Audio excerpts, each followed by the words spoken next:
Hey y'all. So I was talking to a friend, and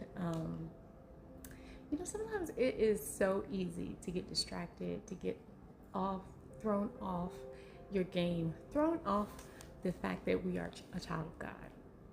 It can be easy, right? Because you got the cares of this world, you got people saying one thing and doing another, or getting you aggravated and frustrated. And a lot of times we lose track. We lose the fact that, oh, wait a minute, hold on, this is just a trick of the enemy. And in Ephesians, it tells us that we need to always be girded in the full army of God. In Ephesians chapter 6, verses 10, and you can go through 17 and read all about the full armor of God. I'm going to just read 2 verses, okay? And in verse 10, it says, "Finally, brethren, be strong in the Lord and in the power of his might." Okay?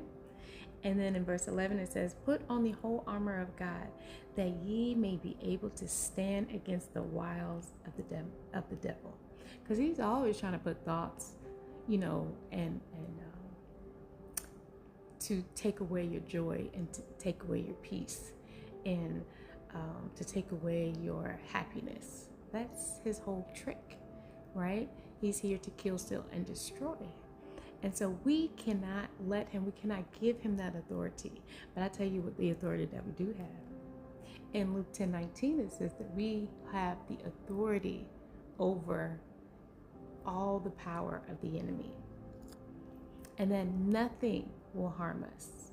The Lord Jesus Christ gave us that authority, that power and authority, right? To trample on the heads of the serpents and the scorpions, and over all the power of the enemy. We have that authority.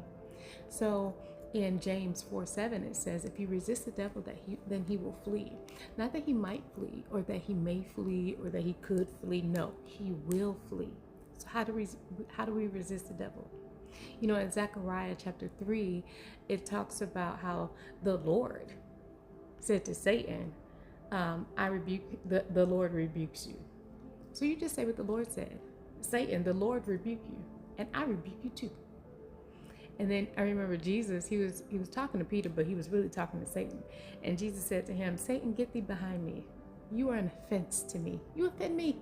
Get behind me. I ain't got time for this. I got a plan. I got a mission to accomplish." So that's how you talk. That's how you resist the devil. You don't let him win. You don't let him take captive of your thoughts. You have to put every single thought under captivity. And think